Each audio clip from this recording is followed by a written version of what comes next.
privilege of a lifetime is to become who you truly are. Carl Jung. But isn't it strange that becoming yourself is also one of the hardest things to do? From the time we're little, we're taught to fit in, to be polite, to be good, to become what others want us to be.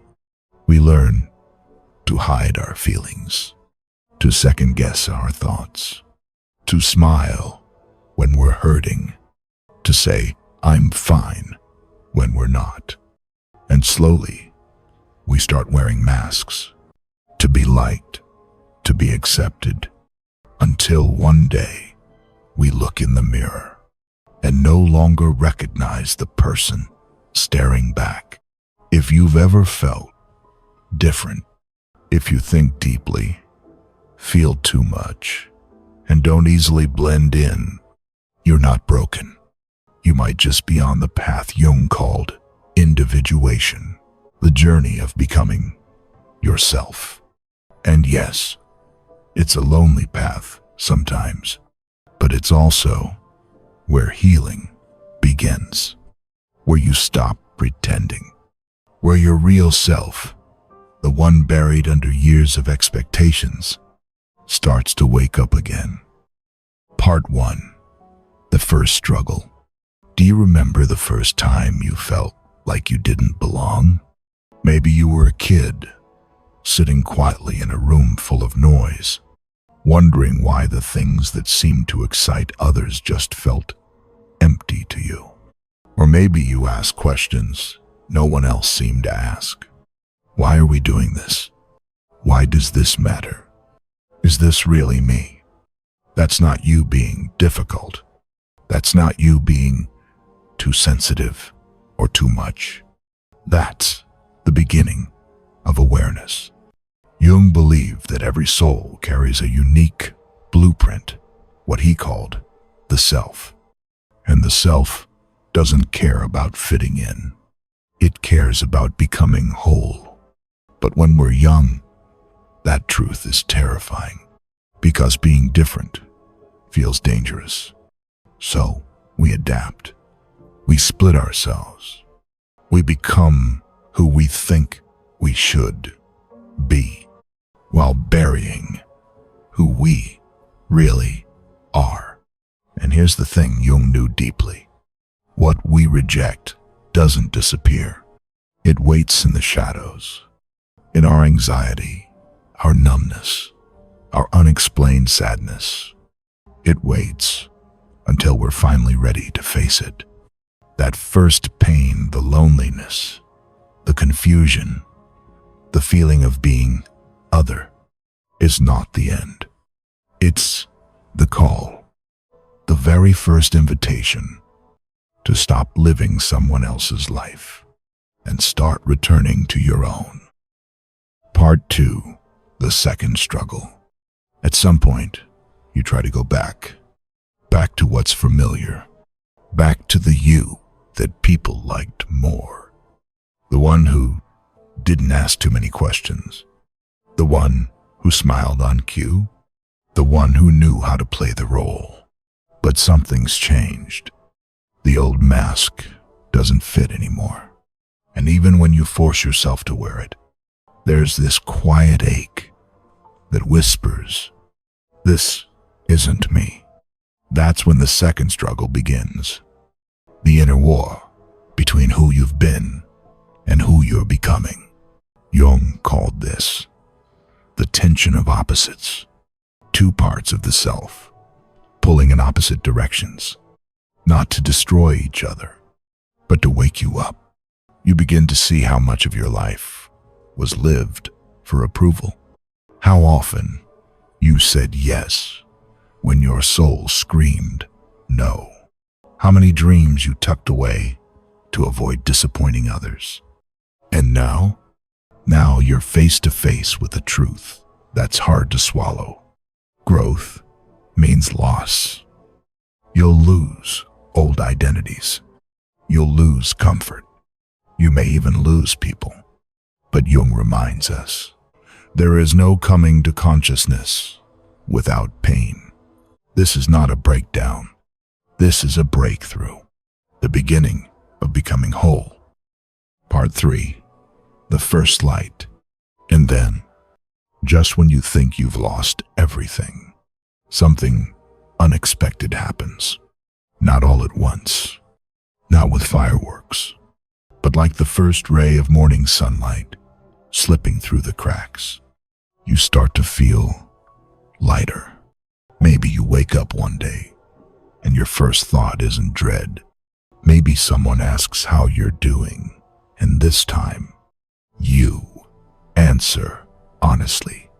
Maybe, for the first time in a long time, you feel proud of yourself. Not for what you've achieved, but for what you've survived. This is the beginning of individuation. The quiet unfolding of your true self. Not perfect, not polished, but real. Jung wrote, "I am not what happened to me. I am what I choose to become." You start to reclaim pieces of yourself you'd forgotten. Your curiosity, your creativity, your voice. And slowly, you stop living by the script others gave you. You stop shrinking to fit into spaces that were never meant for you. You don't have all the answers, but you finally feel like you're asking the right questions. You're not fixed, but you are awake. And that, Jung would say, is the beginning of true transformation. Part 4. Connection and forgiveness. Once you begin to awaken, you notice something surprising. You're not as alone as you thought. There are others, quiet souls, deep feelers, people who carry invisible wounds just like yours. You begin to feel a strange kind of connection, not based on small talk or surface-level smiles, but on shared silence, shared struggle, shared strength. And then comes the hardest part.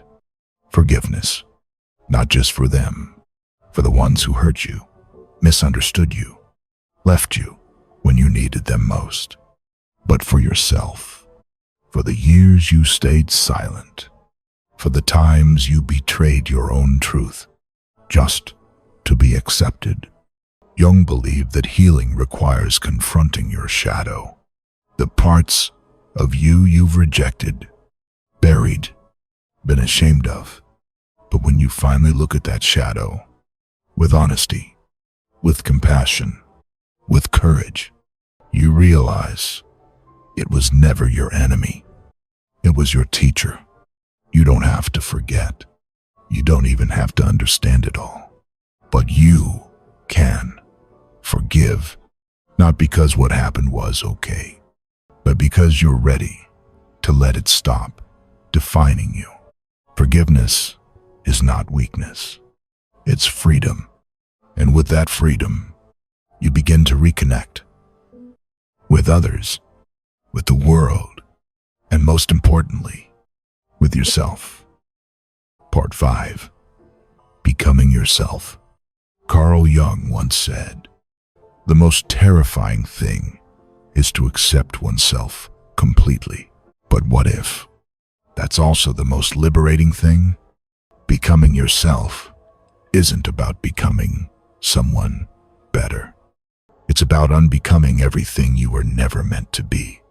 Peeling back the layers of shame, of fear, of masks you wore to survive, until what's left is raw and real and undeniably you. You don't arrive at this place overnight. It's not a destination.